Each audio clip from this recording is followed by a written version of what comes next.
escala en París, Aida Palau. Bienvenidos a todos a este programa de Radio Francia Internacional y France 24. Este 2025 se cumplen 50 años del inicio de uno de los episodios más oscuros de la historia de América Latina. En plena Guerra Fría, el 25 de noviembre de 1975, los servicios de inteligencia de varias dictaduras militares de Sudamérica, apoyados por Estados Unidos y la CIA, sellaron en una reunión en Santiago de Chile un plan siniestro de represión política y terrorismo de Estado contra los movimientos de izquierda llamado el Plan Cóndor. Argentina, Bolivia, Brasil, Chile, Uruguay y Paraguay fueron el escenario del terror con torturas, asesinatos y desapariciones. Hoy les hablamos del caso paraguayo con el escritor, profesor y periodista francés Pablo Daniel Magui. Pablo Daniel, muchísimas gracias y bienvenido. Gracias por recibirme. Bueno, Pablo Daniel, que es el autor de un libro muy interesante que se llama La pluma del cóndor, que se acaba de publicar en español en las ediciones Descontrol, pero que ya se publicó en francés hace 5 años con el nombre Operación Cóndor, un hombre frente al terror en América Latina, y que está agotado y que se va a volver a editar en breve. Fueron 8 años de entrevistas, de investigaciones, y hay muchos encuentros que fueron bastante fundadores, ¿no?, de este libro. Tenemos a un profesor en Reino Unido. Tenemos a un gran hombre, un defensor de los derechos humanos, abogado, imprescindible para esos archivos que se encontraron del Plan Cóndor en Paraguay, el gran Martín Almada. Tenemos a Jorge Semprún, tenemos al cineasta Costa Gabras. Vamos a empezar por el principio, con la persona que le inculcó ese virus de conocer esa historia del Plan Cóndor. Bueno, estudié en el Reino Unido, en la Universidad de Greenwich, y ahí tuve una profesora realmente que había trabajado con Henry Kissinger, había sido su asistente de gabinete. Y, que era el secretario de Estado de Defensa en esa época de Estados Unidos. Exactamente, y Premio Nobel de la Paz. Y como pensador del operativo Cóndor al final. Pero esa profesora asistió en muchas reuniones con la CIA, Henry Kissinger, en la época que trabajaba con él, y entonces estaba muy al tanto de todo lo que pasó en esa época. Ella, al darse cuenta de todo eso, como que se asusta y no le gusta lo que ves. Es bastante joven también en ese momento. Entonces se va al Reino Unido con las amenazas de Kissinger de no revelar lo que ella vio, escuchó, etc. ¿Porque a ella la querían como espía o como...? Ella trabajaba en el gabinete de Kissinger, pero sabía todo lo que pasaba y asistía en reuniones. ¿Y sufrió amenazas cuando se fue? Entonces se vuelve profesora y ahí la encuentro en el Reino Unido, y como yo tenía ya una pasión por América Latina y pronto ella hacía alusiones que me dejaban pensar que sabía mucho más de lo que decía. Entonces un día me acerco y hablamos y me cuenta todo lo que vivió. Entonces tenía ya una gran sensibilización, y anteriormente me había encontrado con Jorge Semprún, un gran hombre español que bueno, sufrió los campos de concentración. Que vivía aquí en Francia. Exactamente, y que me había dado la pasión o el deseo de escribir sobre memoria. Entonces ya todo estaba preparado para que cuando encuentre a Martín Almada ya tenga por fin el tema de mi deseo de escribir, ¿no? Justamente fue en 2010, viaja a Paraguay por otro asunto. Así mismo. Y fue este encuentro definitivo con Martín Almada para sumergirse de lleno en esta historia terrible del Plan Cóndor, en este caso en Paraguay. Es ese hombre, Martín Almada, frente al terror de América Latina, y es una persona que conocemos muy bien en esta casa porque durante años lo estuvimos entrevistando sobre esos archivos que él encontró con otras personas. Claro. Que descubrió y que falleció el año pasado, profesor, abogado y defensor de derechos humanos, él mismo víctima de la dictadura de Alfredo Stroessner. Sobre él va este libro. A través de su vida cuenta esta etapa y una parte de la historia de Paraguay.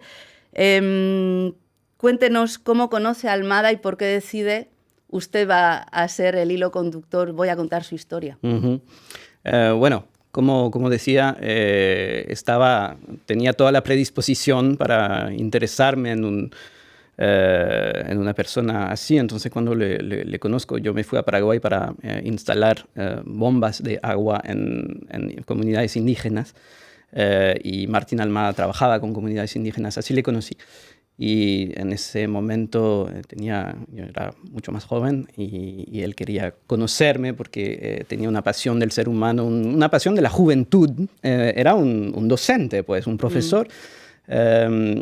Y bueno, rápidamente me habla de su camino de vida, su historia, sus logros, con el descubrimiento del Archivo del Terror, que son 5 toneladas de documentos, 700.000 folletos, que comprueban la existencia del Operativo Cóndor, que era considerado como una teoría de la conspiración, algo así, que no se podía hablar tanto.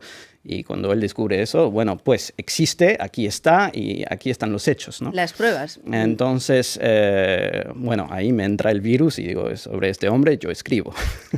Que estuvo mucho tiempo, ¿no? Con Almada, entrevistándose, conviviendo casi con él, conviviendo totalmente, con él. Sí, 8 años. ¿Qué le impactó más de su vida? Él fue víctima, tuvo que exiliarse a Francia también, estuvo viviendo en Francia mucho tiempo. Él fue víctima, pero siempre un luchador y un combatiente. Nunca perdió la esperanza, nunca perdió el fuego interior que le permitió sobrellevar estas pruebas de la vida. Y bueno, falleció su esposa porque la llamaban cuando torturaban a Almada, cuando estaba en las cárceles. Él era considerado terrorista intelectual, pues. Entonces le torturaban, llamaban a la esposa, ella escuchaba esos gritos y era una gran historia de amor entre estos dos personajes. Celestina Pérez de Almada, y ella sufre un paro cardíaco y a causa de las torturas. Le niegan auxilio médico, entonces fallece. Y cuando fallece, prende un fuego en Almada que nunca se va a apagar. Nunca se va a apagar hasta traer ante la justicia a los responsables, ¿no? Se le considera a Martín Almada como uno de los primeros lanzadores de alerta. Sí, de hecho, un productor de cine quería hacer una película sobre Almada, Snowden y Assange. Y Almada era como el primero de esos 3, pero como dice un dicho árabe, cuando uno dice la verdad, tiene que tener un caballo que corre rápido, ¿no? Y eso les pasó a los 3. Los archivos del terror, decía, son 5 toneladas de documentos, contienen listas de víctimas, informes de inteligencia, órdenes de secuestro. ¿Qué le impactó más de estos archivos? Debe ser duro, ¿no? Bueno, es sumamente duro. Obviamente no todo está digitalizado, entonces tuve que pasar muchísimo tiempo en esos archivos. Realmente, bueno, uno se espera encontrar ciertas cosas, otras no. Lo que me impactó mucho fue como que hayan preso bajo el sello de terrorismo niños en la época del Cóndor. Estamos hablando del 25 de septiembre del 75, noviembre, perdón.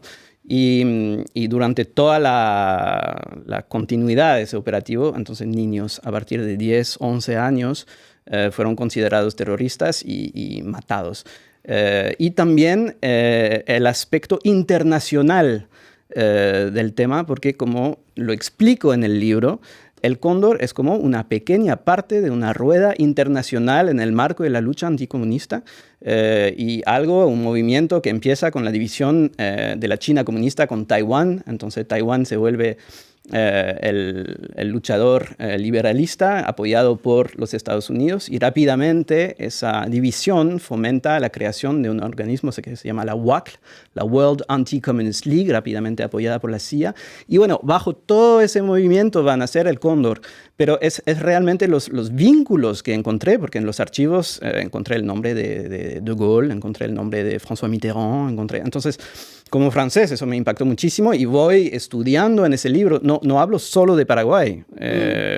Sí, estaba todo interconectado. O sea, se arrestaban a paraguayos en Buenos Aires, se arrestaban a argentinos en Uruguay. O sea, era toda una... Y de hecho, al salir de la cárcel, lo liberan en el 77, el año que Amnistía Internacional recibe el Premio Nobel de la Paz. Empieza a ser un poco difícil para Alfredo Stroessner, el dictador, como guardarlo a Martín Almada ahí, dado que estaba apoyado por Amnistía. Lo deja salir, pero en prisión domiciliaria. Y Martín se exfiltra a Panamá con el apoyo de la Embajada de Panamá en Paraguay, con sus hijos. Y ahí le conoce a Omar Torrijos, el hombre fuerte de Panamá, que negoció como la devolución del control del Canal de Panamá a Panamá. Y Torrijos le explica a Almada sobre la Escuela de las Américas, que era una escuela creada por los Estados Unidos en Panamá, donde formaban a torturas, etc. Y le cuenta de que él está, como los sistemas de comunicación norteamericanos están en Panamá, Torrijos escucha todo y se da cuenta de que está pasando algo con lo que se llamaba el Condortel. Condortel era una especie de red internet que pasaba por sistema de comunicación donde Chile era Cóndor 1, Argentina Cóndor 2, Paraguay Cóndor 3, etc. Y Torrijos escucha todo eso. Entonces, al final, Torrijos le encuentra un lugar para trabajar en la UNESCO en París a Martín. Martín se va en el 81 cuando llega François Mitterrand al poder aquí. Y unas semanas después, Martín vuelve a su casa en la UNESCO y escucha que el avión de Omar Torrijos explotó.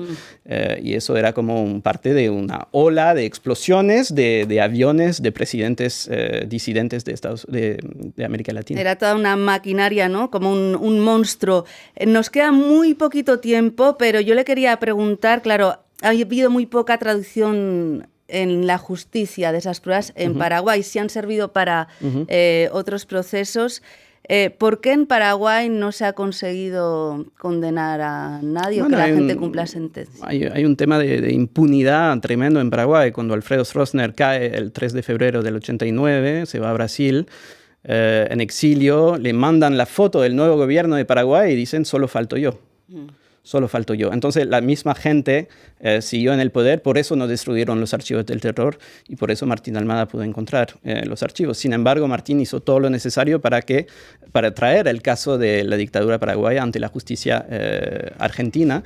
Y yo lo seguí en los juicios Cóndor en Roma, donde encontramos al Papa Francisco y demás. Para terminar, hay personas que siguen la labor de Martín Almada, lo vemos con su libro y me hablaba también antes de empezar la entrevista de una película, ¿no? Sí, así mismo. Aconsejo a todo el mundo que esté interesado por este tema que vayan en las salas de cine ahora en Francia y pronto en todo el mundo a ver una película de Ana Recalde Miranda que se llama De la Guerra Fría a la Guerra Verde. Y ella retoma la investigación donde yo la dejé y muestra cómo el cóndor sigue volando, como decía Martín Almada, y que pasaron de matar comunistas a matar gente que lucha para los derechos de la tierra. Los medioambientalistas. Sí, así también. Es. Y finalmente una palabra, hay que reconocer el trabajo muy importante en el encuentro de los archivos de la esposa de Martín Almada, María Estela Cáceres de Almada, porque es una gran mujer argentina que ahora sigue directora del Museo de las Memorias en Asunción, Paraguay, que sigue la lucha y bueno, hay que reconocer su papel. Pues muchísimas gracias, Pablo Daniel Magui, autor del libro La pluma del cóndor, y le deseamos mucho éxito. Muchísimas gracias. Gracias a todos ustedes por habernos acompañado. Ya saben que también nos pueden seguir por internet en rfimundo.com y en france24.com. Hasta pronto, amigos.